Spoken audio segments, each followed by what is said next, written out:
Good evening, everyone. Welcome to today's session of the Integrative Medicine Research Festival organized by the American Academy for Yoga and Medicine.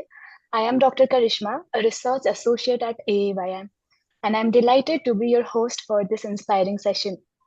This festival, held every Monday and Saturday from November 11, 2024 to January 12, 2025, serves as a dynamic platform to bring together experts, sharing groundbreaking insights, and fostering advancement in integrative medicine.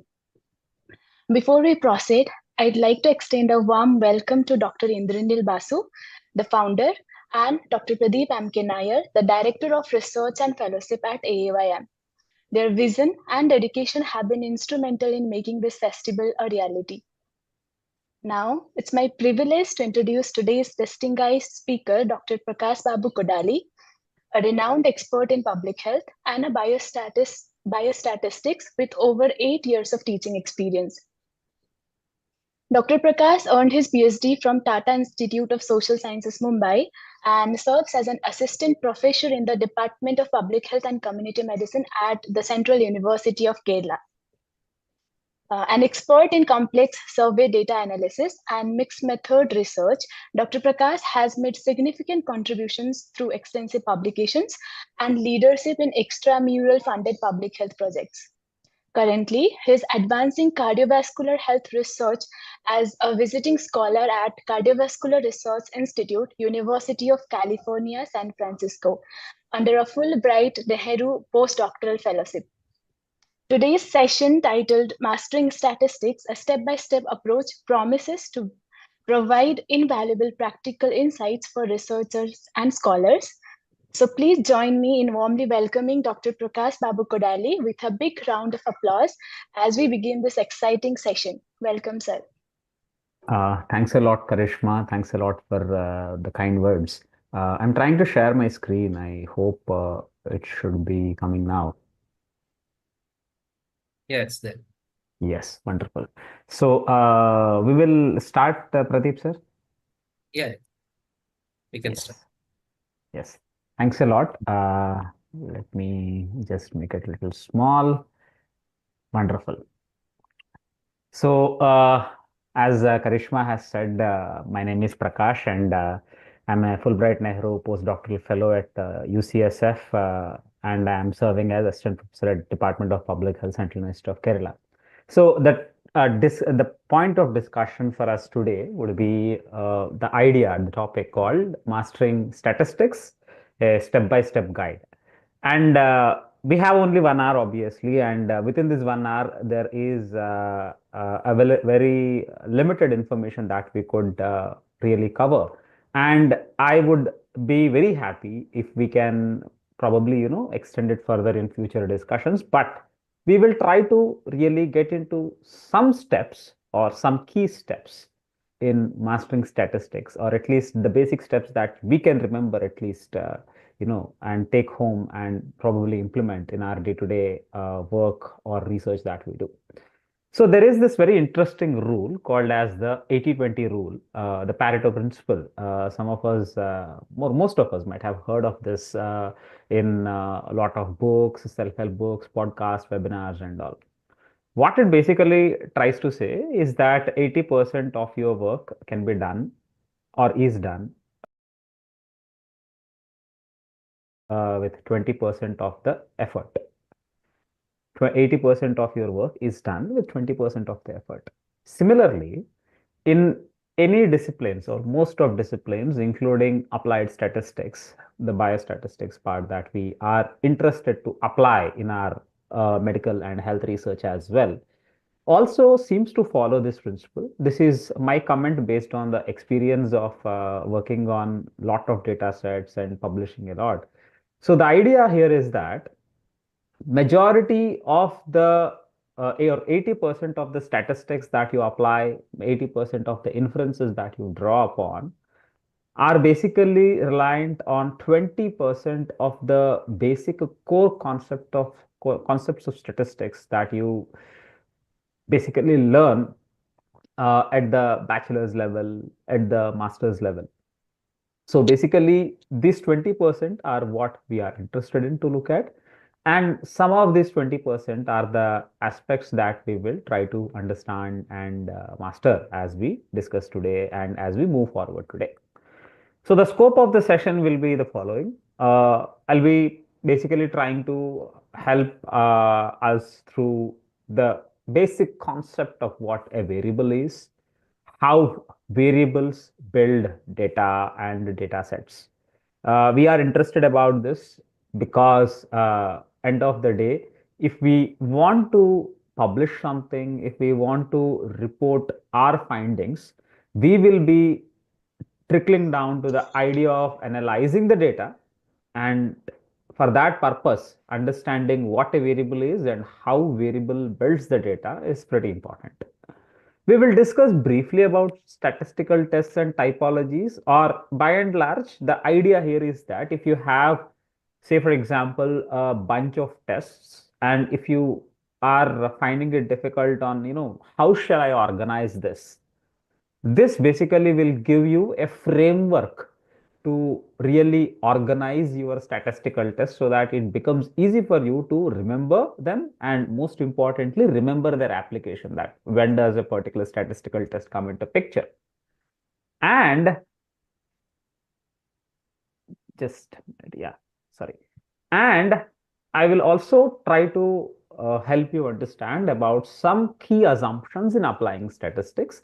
Particularly, these will be the assumptions that are universal for majority of the statistical tests.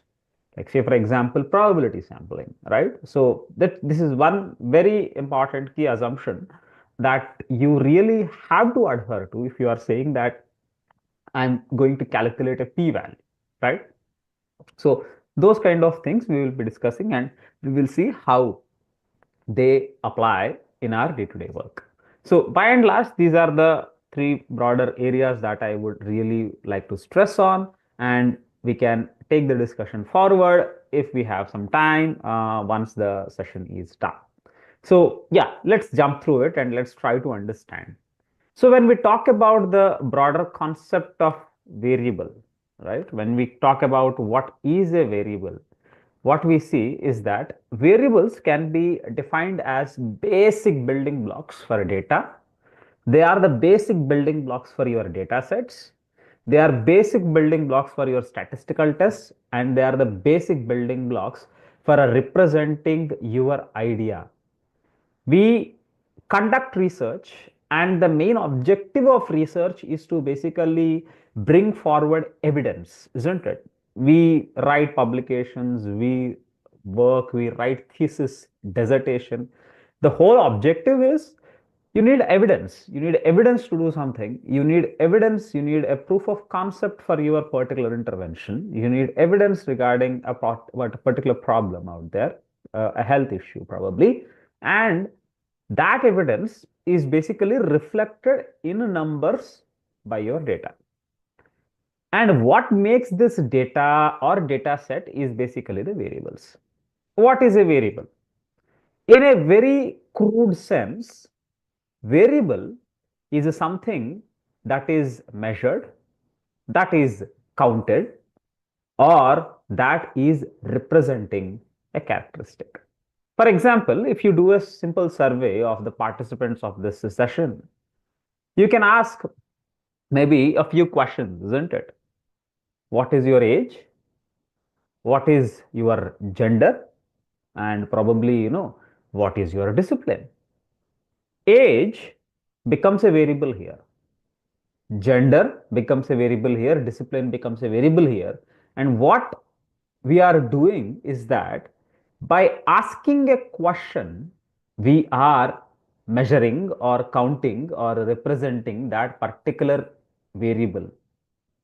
Variable captures, contains the information, and that information is measured or captured by the variable, and that's what variable does.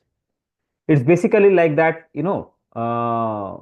black box of information, but only one single variable or one single unit of information out there. When you bring multiple variables together, they become data or data sets that you are basically analyzing further and trying to bring forward an idea about it. So variable is a single unit of information that you are interested to capture, whereas multiple variables together become data. Interesting thing and important thing is that variable has the characteristic of variability, or variable has the characteristic of change. For example, if you take two individuals, probably twins, weight as a variable in between these two need not always be seen, isn't it? It could be 100 grams more in one individual, 100 grams less in another individual, but by and large, it would vary. Age between the people varies. Height varies. The duration that you attend the session would vary. The attention would vary. So by and large, when you say that I am measuring the variables, you are actually also measuring the variability. And how do you get that variability? When variables are captured in a substantially good amount of your sample, right? So that's the basic idea about variable. And when we talk about variable, I usually use a lot of this slide, and this gives you a very good picture of what a variable is all about. So generally, we all hear about the anatomy and physiology kind of things, right? So anatomy is the structure, physiology looks into the function part. So we can basically split the variable typologies based on the anatomy and physiology of variables as well. So when you are talking about the basic structure of the variable, a variable can capture either a quantity, a variable can capture either a quality. What is a quantity? Something that can be measured in natural units is a quantity, isn't it? Age is measurable in natural units called as years, isn't it? Similarly, you have height, which can be measured in natural units either as centimeters or meters. Weight can be measured in natural units, which is kilograms or pounds. Basically, variable, a quantitative variable or a variable which measures quantity, measures things in natural units. Whereas, on the other side, you have variables which also measure quality. For example, gender of an individual. It is a quality. It is a quality, it's not a quantity. The color of your shirt. Is it black, gray, green, yellow? Again, it's a quality, it's not a quantity, isn't it? Or what is the perceived, what is your feedback, not perceived, what is your feedback of the recent Amazon product that you have bought? Again, it's a quality, it's not your quantity. So there are variables that capture quantity. There are variables that capture quality. Quantitative variables basically come into picture when you are measuring something which has measurable units, whereas natural measures basically, whereas qualitative variables come into picture when you are measuring something where you don't have an absolute natural units, you are capturing it as a quality. You are representing a quality with a number. Whereas in quantitative variable, you are measuring a particular attribute with a number. So in quantitative variables, numbers are in an ascending order. In quantitative variables, number is a number. Whereas in qualitative variable, a number represents a characteristic.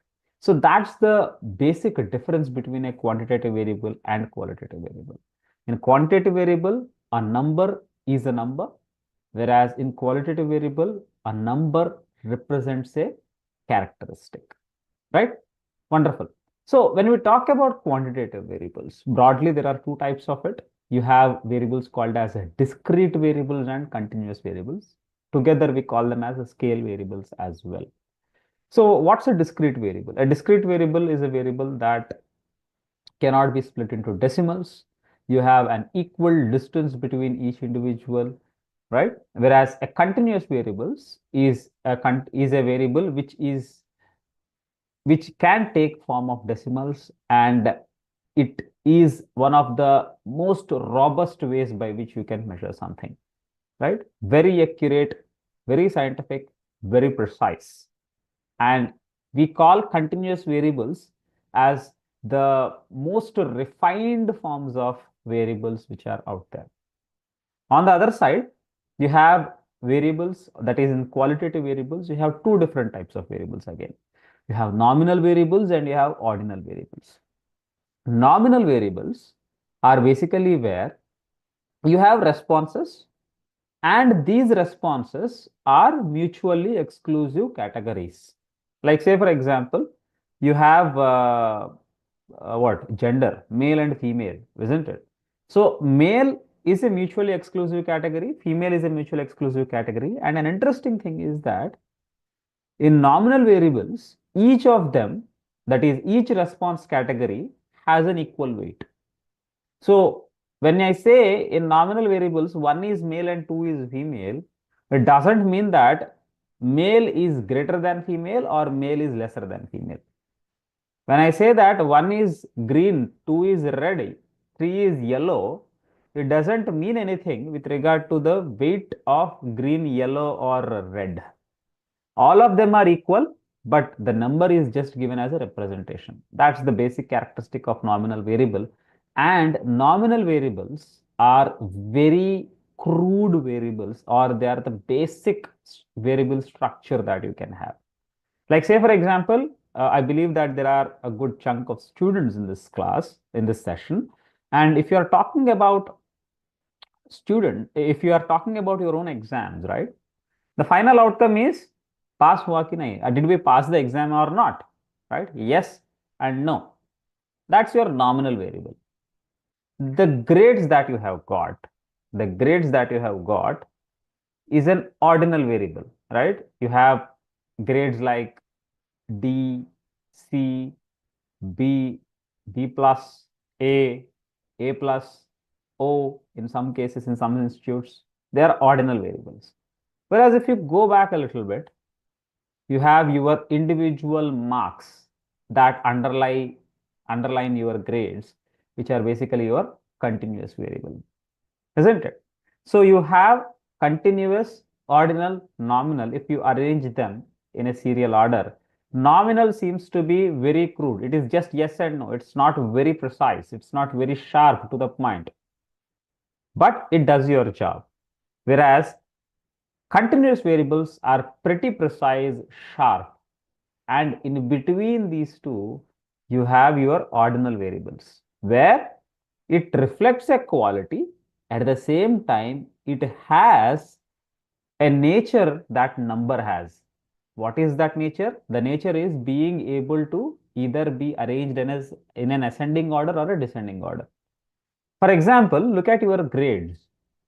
When I say that I have got a C grade and my friend has got an A grade, it basically means that, I have scored less than my friend, or I can actually be arranged at a lower level in the ascending order compared to my friend based on my grade.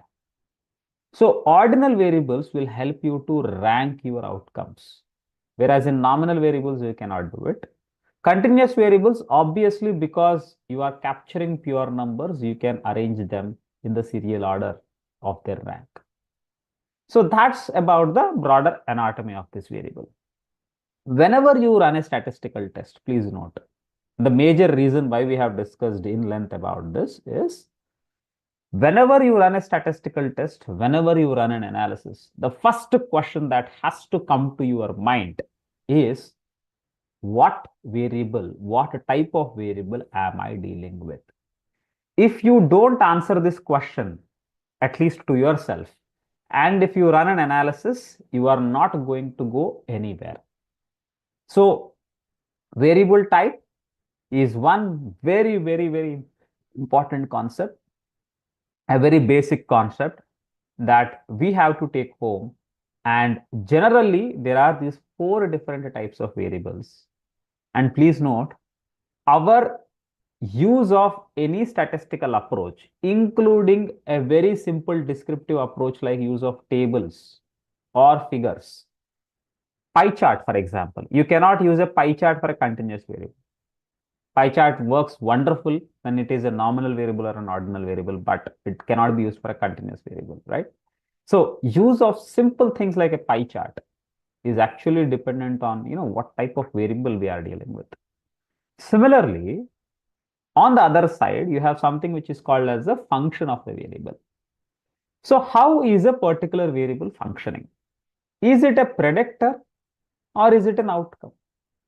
Predictor variables are basically the variables which influence. Outcome variables are basically the variables which will make you, which are your final outcomes. Like say, for example, this is I'm in San Francisco now, and it's around 6 a.m. early in the morning, right? So I woke up at around 4:40 and I made a cup of coffee so that I will not fall asleep during lecture. Right. So what I did is that I made a coffee, and my coffee is the predictor, and my outcome is being probably able to perform better, or being at least probably not being able to sleep, isn't it? So my coffee is linked to my outcome, at least for our example, Similarly, you have an intervention, probably, a fasting intervention, right? Fasting is your predictor, whereas weight loss could be your outcome. So in an analysis, if you have two variables that are being analyzed, you have one variable which acts as a predictor, you have one variable which acts as an outcome, right? Bring this idea together and mix it with the characteristic of variable. Now you are going to have several possible permutation combinations into it, right? For example, you can have a nominal variable, which is a, predictor variable, and you can have a continuous variable, which is an outcome variable. We call it as the case for a t-test. You can have a nominal variable as predictor variable and a nominal variable as outcome variable. That would be a case for a chi-square test or a logistic regression.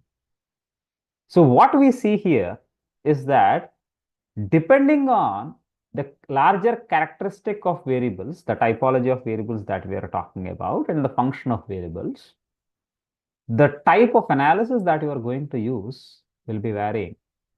So the structure of the variables and the function of the variables, these are the two components that we need to really remember if we want to move forward and work with our analysis, right? So I hope we are a little clear with this. So we'll move forward and let's try and understand the things. So when we talk about statistical tests, right? So statistical tests sound to be complicated. Lot of us are a little afraid to really think about them. Some of us are very comfortable with this. Some of us are not comfortable with this. At least me, when I was a student, was not very comfortable with this. But by and large, when we try to bring together, statistical tests and try to understand them, try to understand their structure, you can basically summarize them into these three groups: univariate, bivariate, and multivariate. This sounds very familiar to you guys. Probably, you might have seen this in your +2 level textbooks, but the basics really stand. They stand very firmly, right? So let's try and understand why they are applied and how they are applied. So univariate tests or univariate statistical tests are applied whenever you are analyzing a single variable at a time. So when your objective is to analyze only one variable, even your objective is on aspects like, what is the prevalence of a problem? What is the knowledge, attitude, practice, right? So when you are not trying to find any association, when you are trying to describe a problem, when you are trying to summarize about a problem, That's where your univariate test come into picture. You refer to any paper in any discipline, but not any discipline, particularly health sciences disciplines. The first table that you generally see is the table which summarizes your study sample, is the table which describes your study sample, is the table which is basically your univariate test, right? There are a bunch of them. We will discuss about them briefly as we move forward, but by and large, the focus here is in one single analysis, you analyze a single variable. You are not mixing two variables in the analysis, right?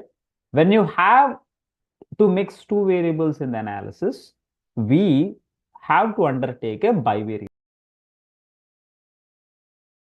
test. So the simple idea, bi means two, you analyze two variables together. And one very interesting thing is that when you analyze two variables together, you can actually identify associations between the variables. So when there is a single variable, you cannot really identify any association. For example, when you are studying only smoking, right? When you are studying only smoking, you can only identify the prevalence of smoking. When you are studying smoking and lung cancer together, you can identify association between smoking and lung cancer. Right? There is this great work that was done by Doll and Hill. This was one of those initial studies which has really brought into prominence the association between smoking and lung cancer. And if you go and refer their paper, 1950s paper, very interesting thing, they have conducted a very simple test, like a chi-square test. And using that test, they have shown some very powerful results which stand the test of time even today. Right? Even when we teach epidemiology, when we teach case control study design to our students, we still refer to that paper probably 70 years, written 70 years ago, and it's one of the best works out there. And it basically tries to compare two variables together to say, yes, smoking is associated with lung cancer. So when you are talking about bivariate tests, please note, the idea here is that one variable is usually a dependent variable and one variable is independent variable. Or in other words, when I say dependent, I say outcome. One variable is an outcome variable and one variable is independent, which means predictor variable. Right, wonderful.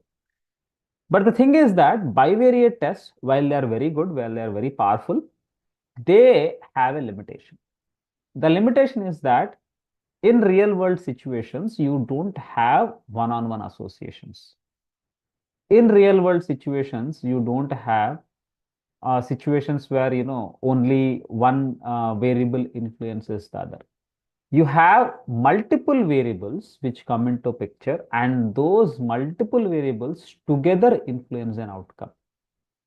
So a single variable influencing a single outcome does not work, but multiple variables together influencing a single outcome would work. Or in other words, very recently, just yesterday, India won a match against South Africa. I hope some of you have seen that match or have referred to that match, right? So there were three variables, I would say. There was century of Sanju Samson, there was century of Tilak Verma, there was this exceptional bowling in the power play by Arshdeep Singh, and obviously the captaincy part as well. But let's talk about these three performances. So we won the match yesterday. Winning the match is the dependent variable, whereas individual performances that you can map, performance of these two people, batters, and performance of this bowler, each of them are multivariate variables, and probably you can say that these three people has took away the match from the hands of South Africa. Initially itself, once the match started, it was gone. So you have a single outcome, but you have more than one variable influencing it. Or in other words, in any association, sorry, in your analysis, you don't have just two variables now. It's not just one dependent and one independent. It's one dependent plus 2, 3, 4, 5, maybe 10 independent variables. And that's the case for multivariate analysis. Multivariate analysis are some of very powerful tests that are out there uh, in your, what do you say, statistics, which can actually help you to really identify the proper association. There is something called as confounding bias. There is something called as effect measure modification, isn't it? We really want to not be involved into confounding. Bivariate analysis cannot protect us from confounding, whereas multivariate tests can actually protect us from confounding. Multivariate tests can identify how effect measure modification is working. And most importantly, multivariate tests can help you know what are the various factors which are influencing an outcome variable. Or in other words, multivariate tests can also help you to predict an outcome variable given the set of factors. For example, if I have few risk factors like sedentary lifestyle, smoking, alcohol consumption, high packaged food consumption, and obesity, you can tell me that you can easily predict and tell me what is going to be my life expectancy. My life expectancy being the outcome variable, whereas all these other risk factors that I have told you are just being my independent variables. So, see, my life expectancy has not yet come to an end, but you can predict the outcome based on a set of independent variables, and that's the power of multivariate analysis. So let's just try to understand these things, understand the components, what comes under univariate, what comes under bivariate and multivariate analysis, right? So these are very simple. You might have seen some of these somewhere. You might have seen it in your textbooks. You might have seen it in the research papers and all that. These are some very simple numbers that I'm trying to highlight and show to you guys on the screen. So towards the right side, you could see that there are some bar charts and there is a pie chart. Towards your left side, you see that, there is descriptives of a continuous variable called as age, the mean, median, standard deviation, right? Range, interquartile range, etc. And then you have percentages of a categorical variable. Very interesting thing that you could see here is that all these variables, all these different approaches that we have used are actually univariate analysis. For example, I have used some very simple bar chart and a pie chart to really show what is the prevalence of various forms of domestic violence experienced by ever married women in Indian context. You see that number. And among 100 women, how many women really experience it? So broadly, 29.5% of women have experienced domestic violence in the last 1 year.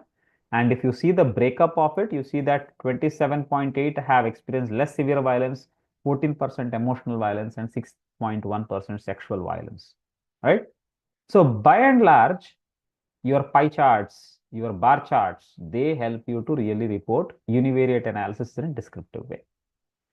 Similarly, towards your left side, you could see one variable, which is age. And you could see several numbers highlighted there, mean, median, standard deviation. All of them are univariate statistics. Similarly, there is this thing which is called as IDRS variables with scores, where you have age of respondent, family history of diabetes, all of them which are grouped.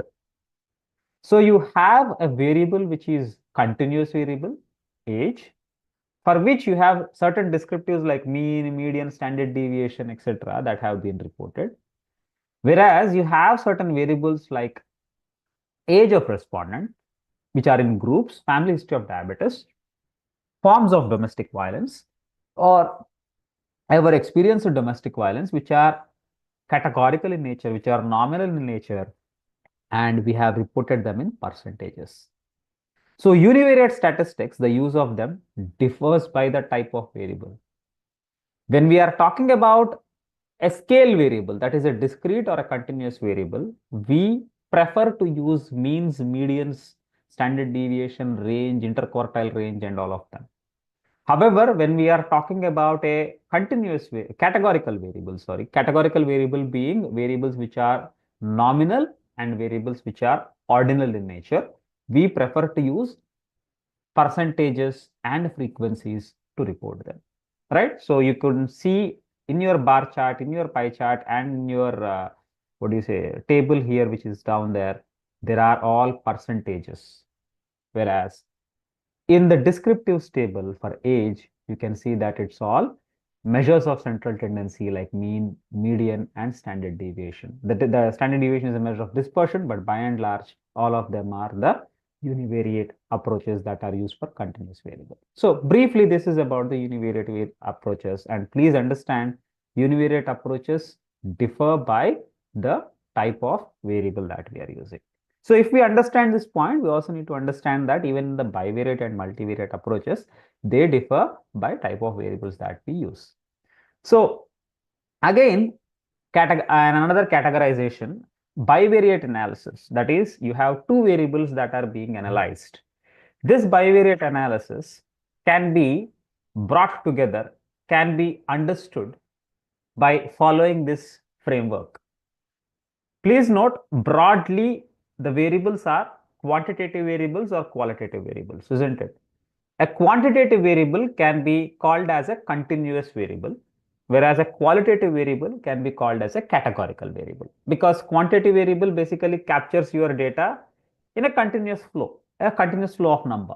Categorical variable captures your data as a categorical response. Either it is in your ordinal scale, like your Amazon rating, basically, it's an ordinal variable, or your nominal scale, which is male and female, or age group, or family history of diabetes.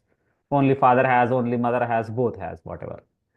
So, categorical and continuous, these are these two broader typologies. And if you bring them together, you have at least three combinations. One combination is categorical versus categorical, where two variables that are being analyzed, both of them are categorical in nature. Categorical versus continuous, where one variable is categorical, the other variable is continuous, and continuous versus continuous. Both variables are continuous in nature.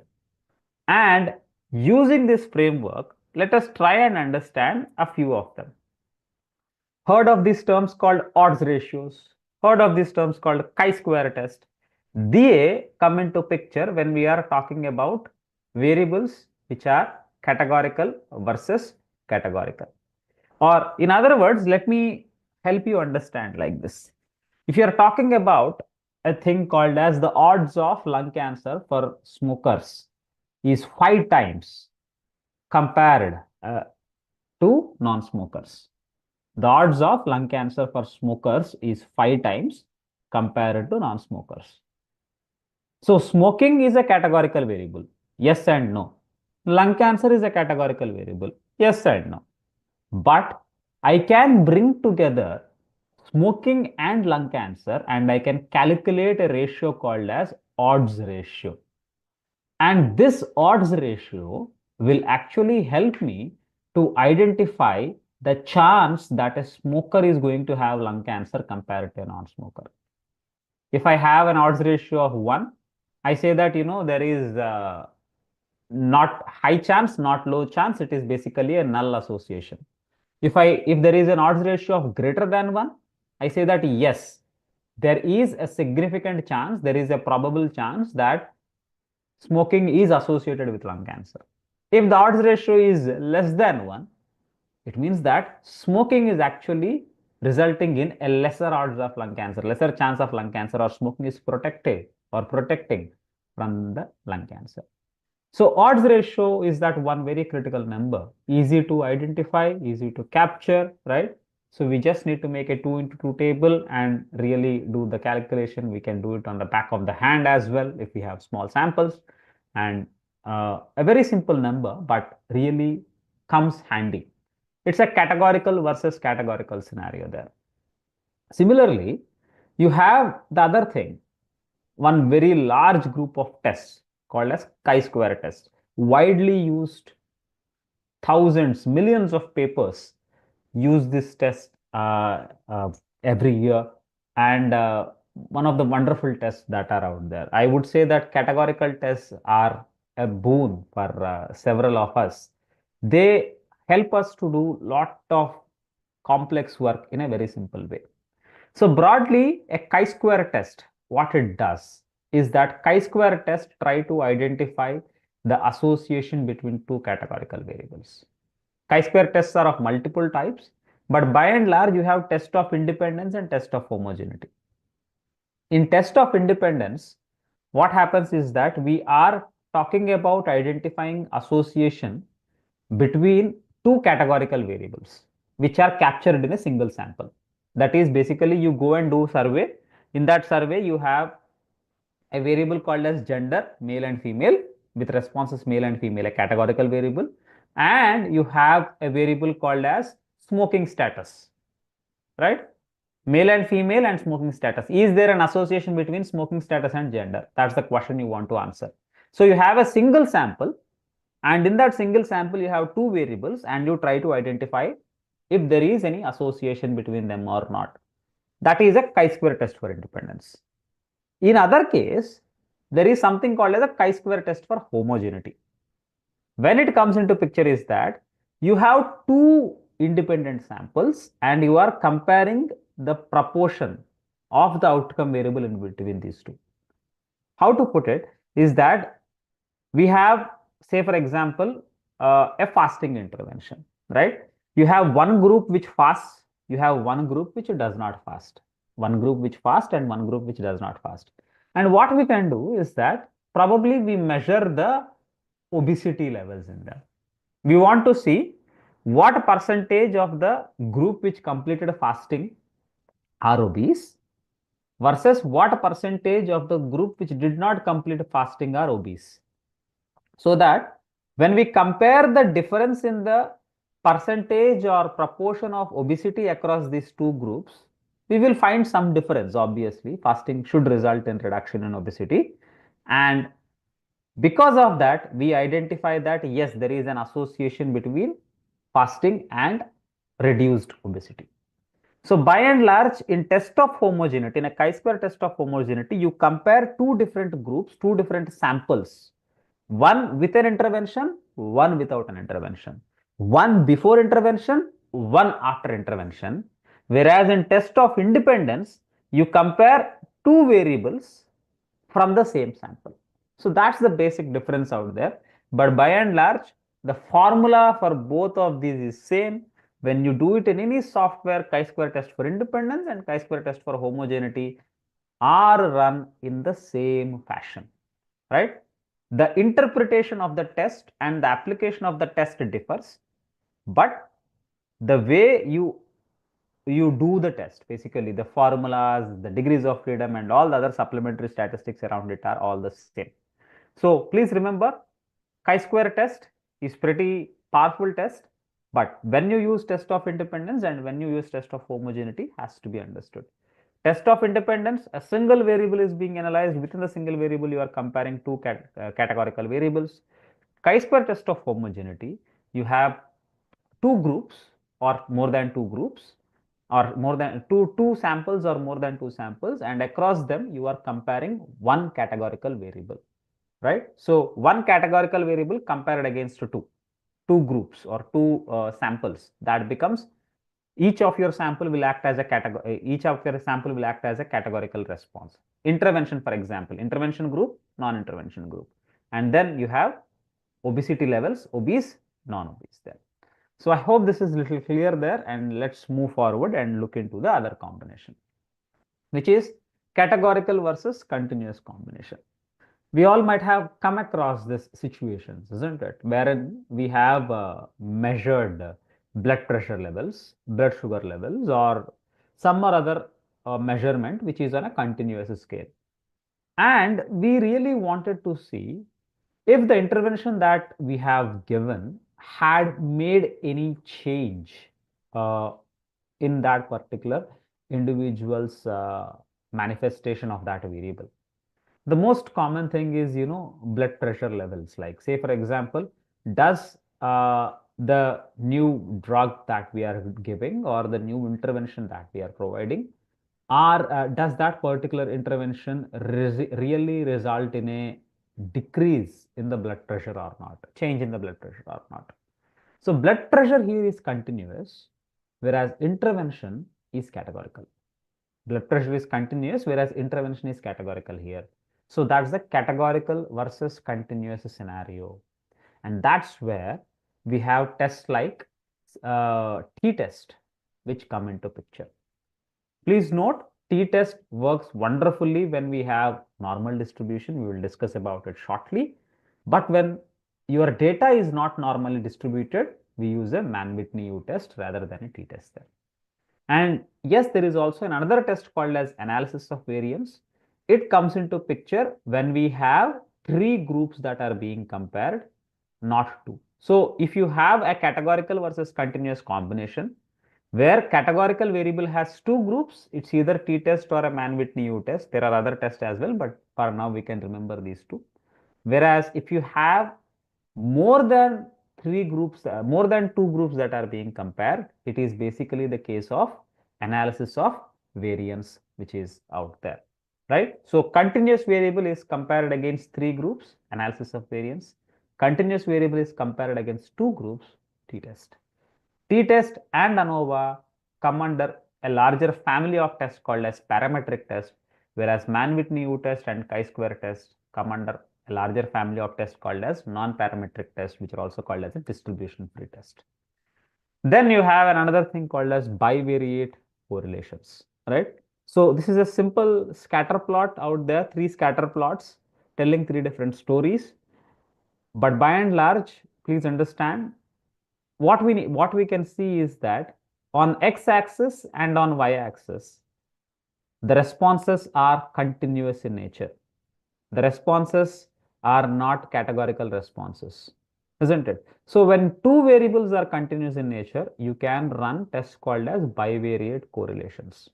So these scatter plots are reflective of a bivariate correlation, where the rising scatter that you see here is basically reflective of something. This is a reflective of a positive association, whereas the falling scatter is a reflective of a negative association, whereas this distributed scatter is reflective of a null association that you generally see. And correlations are usually between 0 to 1, either on a positive side or a negative side. If they are minus 0.50, for example, it's a negative correlation. If it is 0.50, that's plus 0.50, that would be a positive correlation kind of a thing. Whereas 1 being on a positive or a negative side being a perfect correlation. Then comes the multivariate analysis. Kindly note, there are lot of multivariate procedures. There are lot of bivariate procedures. We are only discussing some of them here due to the paucity of time. But by and large, there are, if you want to look into these basic ideas, you can have multivariate analysis broadly into what do you say, analysis, like if you look into only the regression family of tests, which are one of the most powerful and prominently used multivariate analysis, they can be broadly divided into linear regression analysis methods and logistic regression analysis methods. Linear regression here comes into scenario where your dependent variable is continuous and you have several independent variables. So when you have multiple independent variables in picture and when you have one dependent variable which is continuous, that's where linear regression is used. Logistic regression, on the other hand, is used in the case where you have your dependent variable which is categorical, that is two or three or more response categories are there, whereas your independent variables are n in number. If you can look into this particular figure out there, you can see that there are several different individual categorical responses. All of these are individual independent variables, whereas you have two different dependent variables for which these figures were developed, right? So logistic regression works in case of a categorical dependent variable, whereas linear regression works in case of a dependent variable which is continuous in nature. So this is something that I want you guys to take home before we skip into the other part, the assumptions part. So there are several different assumptions, particularly, and when we are talking about undertaking the analysis, in addition to understanding what's the variable, what are the broader types of tests and all, we also need to understand where a particular test works. Why do you need to use a particular test, right? The decision for undertaking a statistical test is reliant upon several things, and one base idea or one base reason that a decision for undertaking a statistical test is reliant upon what is your objective. If my objective is to identify prevalence of a problem, I need not run a logistic regression. I can run a simple descriptive analysis. If my objective is to identify associations, a chi-square test, a TE test, or maybe a linear regression or a logistic regression should come in there. Descriptives don't help in. So depending on your objective, you have to decide what your particular study is all about. Then you have data type. Is it a single sample data, or is it a multiple samples data, or is it a related samples data? Single sample data is basically you have probably, say for example, one survey. Once the survey is done, you get the data, you have n number of variables in it, and you do the analysis. Multiple samples is like, say for example, you have an intervention group and a control group and a placebo group, and you collect data of all these three to really see how the dependent variable differs across these three. That's multiple samples data. And you have related samples. Related samples are basically when you have multiple iterations of the data collected from the same sample over different periods of time. Baseline, you do a survey, and then post intervention, you do another survey. So baseline versus post intervention, that's related samples basically. And then the other statistical assumption is the variable type. We have discussed all these combinations, isn't it? So what type of variables we are dealing with, and the combination of variables that influence the type of test we run. And in addition to these basic ideas, there are a couple of important, three at least important assumptions that you need to understand. One is that every statistical analysis or all the statistical analysis that we undertake, wherever you report something which is called as a p-value, the probability of type 1 error in your estimate, we have to ensure that there is a probability sampling approach. Without a probability sampling, we cannot say that, there is no error in our estimate, the p-value is less than 0.05. We have to ensure that there is some degree of probability sampling. So it could be because through n different ways. It could be a simple random, systematic random, stratified random, or cluster random sampling, or any other variant of it like multi-stage and all that. But by and large, please ensure that your sample meets the criteria of probability sampling, because without probability sampling, we cannot really say that, there is no or less amount of error or no error in our estimate. Then you have sample size. Any study, particularly any statistical studies that we conduct or any research that we conduct, if we want our findings to be generalizable, if we want our findings to be valid, if we want our findings to be reliable, our study should always be having an adequate sample size. Studies where sample size is not adequate will have limited power, will not be able to really make a claim. And whenever you are talking about sample size, please note, you have to calculate your sample size based on at least some of these parameters. Like, say for example, power of your desired power. Usually it has to be 80. Probability of type 1 error, you cannot usually go more than 5% about it, right? Type of study design, for example, if it is a case control study design, you have two groups, cases and controls, and you have to look into the ratio between cases and controls. For one case, how many controls are you going to take in? Similarly, if you are talking about a prevalence study, you have to look into the prevalence and then calculate your sample size. Aspects where the prevalence is small, or diseases where the prevalence is small, you have to go with a higher sample size. aspects where the prevalence is large, you can go with a smaller sample size as well. Effect size. Lot of intervention studies, they require effect size to be included into the sample size estimations. And sampling approach. For example, there is something called as design effect, which acts as multiplier. Sampling approach can also impact our validity of findings. So in order to ensure that our findings are valid, we add something called as design effect based on sampling approach. Cluster sampling, for example, has design effect of maybe 1.5 or 1.7 depending on how you are doing it, whereas a simple random sampling has a design effect of 1. In addition to it, we also need to consider for a dropout rate if it is a follow-up study, or non-response rate if it is a survey that we undertake. So all these things do come into picture when we talk about sample size, but by and large, kindly remember, we need to have an adequate sample size when we are, undertaking any statistical test. Without adequate sample size, we might not be able to stake claim to the findings that we generate. Then one of the most prominent assumption out there, particularly when you are talking about parametric tests, that is t-test, analysis of variance, linear regression as well, your dependent variable must have normal distribution. A lot of times the normal distribution might not be there. In such cases, we have to do something which is called as log transformation to do the analysis. But it is advised, it would be really good if you have the data which is a normally distributed data out there.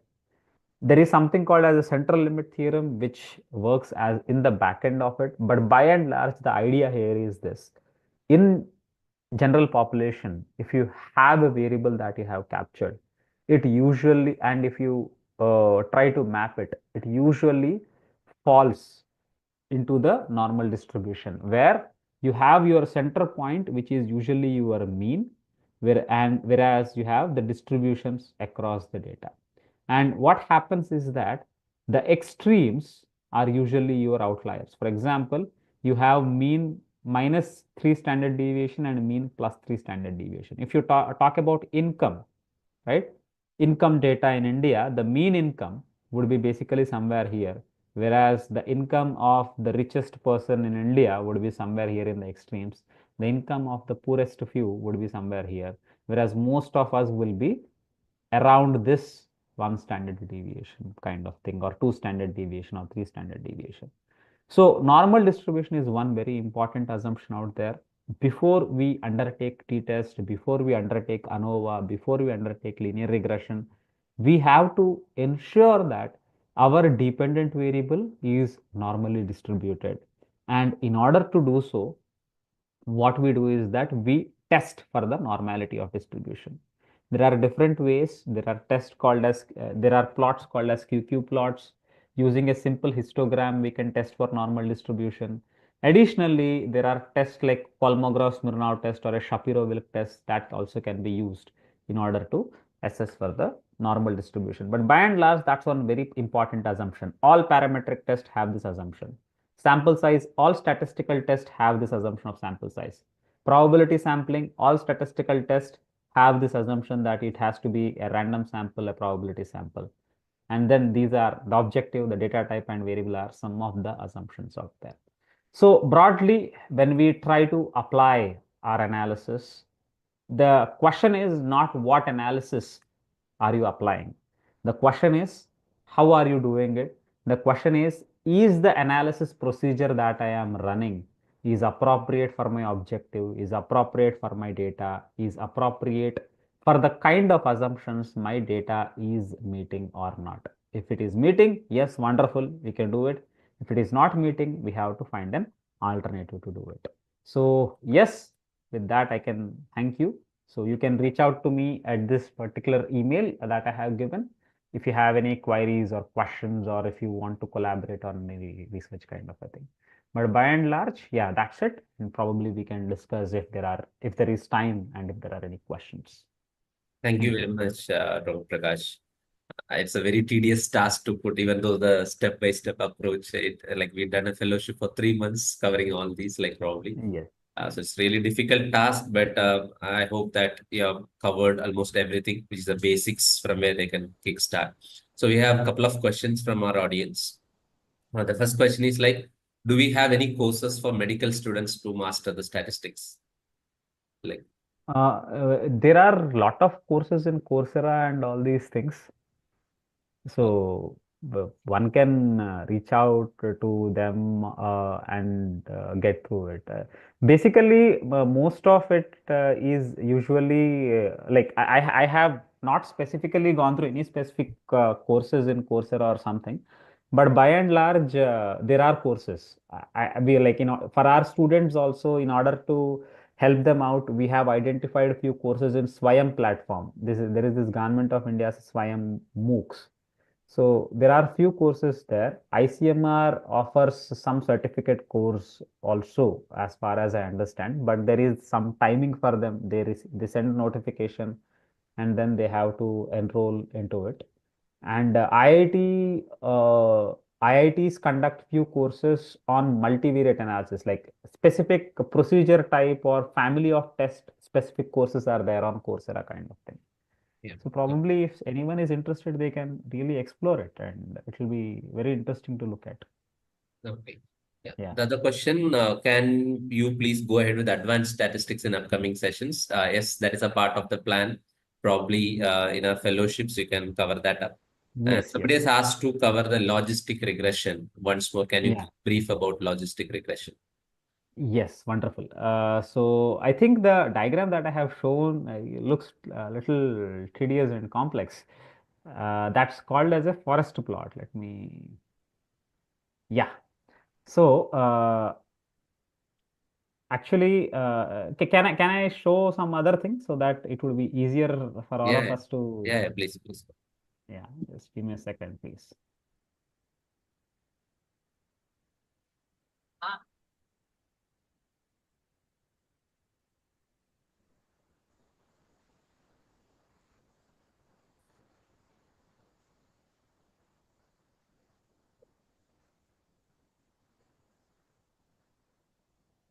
Right.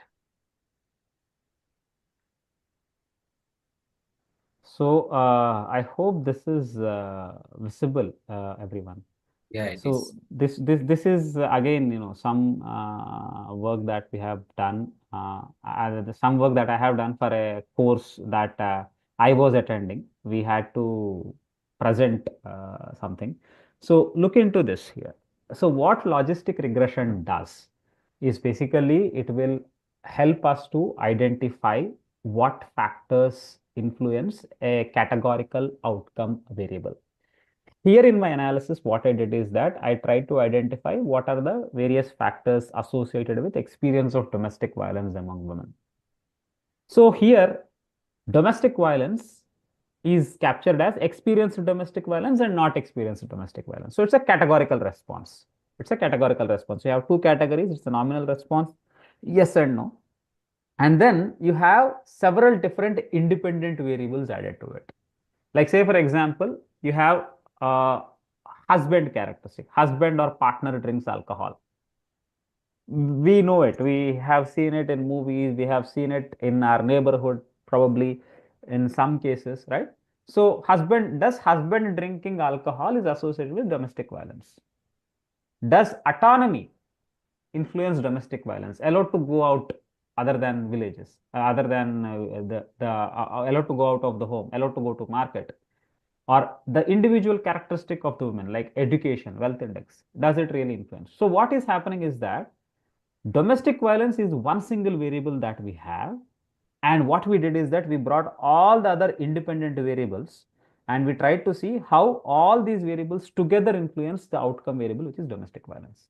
So you have a single categorical response and you have multiple different independent variables which are influencing this categorical response. And our target of logistic regression analysis is basically to identify what are these factors that are influencing this single categorical response. That's where the logistic regression comes in. And when we are talking about logistic regression, we generally are interested in capturing the adjusted odds ratios. You see it here in the top, AOR. These are the kind of the test statistic that we are interested to capture in logistic regression, where This adjusted odds ratios, similar to odds ratios, reflect the degree of association, degree of odds. Like say, for example, what we see here is that if you have a woman whose husband or partner drinks alcohol, she has 2.26 odds of being of experiencing domestic violence. So husband drinking alcohol is actually positively associated with domestic violence in India, and that is standing the test of time. Whereas if you see, allowed to go to places outside a village, that is autonomy, woman is allowed to go out. And if a woman is allowed to go out alone versus the woman who is not allowed to go out at all, woman who is allowed to go out alone has lesser odds of experiencing domestic violence. So higher the autonomy, lower the chance of domestic violence. Less than 1, it is less than 1 if you see. Whereas lower the autonomy, higher the chance of domestic violence. So broadly, we can identify these kind of intricate association. It is the same model again. It is the same model with 10 different variables, but some variables are positively influencing the outcome. Some variables are negatively influencing the outcome. Some variables are not at all influencing the outcome. For example, having a bank account, bank savings account that she herself uses, it's not actually influencing it. Similarly, having money that she herself can decide how to use it, it's not really actually influencing it. So to identify that kind of associations, we generally use the logistic regression, and the final target outcome is output of it is basically the adjusted odds ratios. The application is when we have a categorical dependent variable versus multiple continuous variables. These continuous variables, sorry, multiple independent variables. These independent variables could be both categorical or continuous. But it is best that we categorize the continuous variables and use it. I hope it's a little clear, Dr. Yeah, thank you very much. And one question for AAYM, do AAYM offers any statistic training courses? So statistics is a part of our fellowship program where we conduct as a 6 months program. The new batch will be starting shortly in the upcoming month. And there we'll be having this discussed extensively. So you can visit our website and see for more details or reach out to us in that particular web ID, or you can join our community to get more information. And one more question, Dr. Prakash, they want to also have an explanation about effect size and design effect, if you can give it. Yes. So yes. So basically, we discussed this from the point of view of sample size estimation. So, but effect size has a lot of applications, please note, not just the sample size estimation. To understand it very simply, effect size basically is a measure which reflects the magnitude of an association. If we run a test, for example, right? And we want to identify which is the most powerful variable out there. And that's where the effect size comes into picture. If you basically look into this particular estimates itself, there are n different variables out there, and among these, there are several variables which are significantly associated. All these p values, if you see, all these in yellow, they are very nice, beautiful p values. But if you look into the odds ratios here, you see only one variable has an odds ratio of greater than 2, which is husband or partner drinks alcohol. So when I say in India, out of this 10 or 20 different social variables, wealth index, education, age, etc., which is the most powerful factor which influences domestic violence experience for women? After all of them are adjusted, husband drinking alcohol is one most powerful factor. So the age-old question of, kya karna chahiye comes down to alcohol-related regulations, because it still seems to be that alcohol is destroying families. So if you see, one application of effect size is to see among the large chunk of predictors, which is the most powerful predictor. You can identify it by looking at effect size. Odds ratio is one measure of effect size. Mean difference is one measure of effect size. Correlation coefficient is one measure of effect size. Glass delta is one measure of effect size. Cohen's D is one measure of effect size. There are similarly eta squared, coefficient of determination. So you have multiple measures of effect size. Each measure is there for a specific type of test. For example, for bivariate correlation, correlation coefficient is a measure of effect size. Linear regression, coefficient of determination is a measure of effect size. But by and large, all these effect size measures do one thing, that is, tell about the magnitude of association. Higher the effect size, larger is the magnitude of association, larger is the impact. Smaller the effect size, smaller is the magnitude of association or smaller the impact. One. When we are talking about effect size in sample size estimation, this becomes important because, like, particularly in intervention studies, we want to have a sample where our sample is able to capture the differences in the outcome. Like, say for example, if I am saying that I will undertake a fasting intervention and I want to see changes in the low density lipoprotein levels of the individual. Does fasting influence low density lipoprotein levels? Very simple. So I have one group who fast, one group who doesn't fast, and then I measure their low density lipoprotein level, and then I say that yes, this is working. But is it true? Say for example, if I took five people from in the fasting group, 5 people in the non-fasting group, and measured LDL, I might not really be able to measure that effect size, measure that difference. So what I have to see is that I have to take a previous study which has reported that yes, there is some effect, and based on that previous study, I have to calculate an effect size and use that effect size to estimate my sample. And if the previous study has reported that yes, there is a significant large difference, then the effect size would be large, and my requirement of sample size for my interventional study will be small. If previous study has reported that there is not much difference, or there is a little difference, what happens is that my effect size would be small. So when effect size is small, when I try to calculate sample size based on it, my sample size becomes large. So large sample sizes can detect the effects with small effect size, whereas when you have an effect size which is very large, you can even detect it with a small sample size. It is like this. If you have if you can see the moon from with your naked eye, but if you want to see what do you say, Mars, you need to have a telescope. So basically, moon is very close to us, large effect size. So even with a small sample, with naked eye, you can see it. But Mars is far away from us. So with the naked eye, it is difficult to see it. You need to have a telescope to see. So similarly, small effect size, you need to have a large sample to measure. Whereas large effect size, you can work it out with a small sample also. That is the effect size part. Design effect, I have not written it here because it was part of the study design component. Not study design, sorry, sampling approach component. So the concept of design effect is like this. We say that our sample is representative. What makes the representativeness of sample? There are two components out there. One is the probability nature of the sampling, the randomness particularly. The second one is the size of the sample.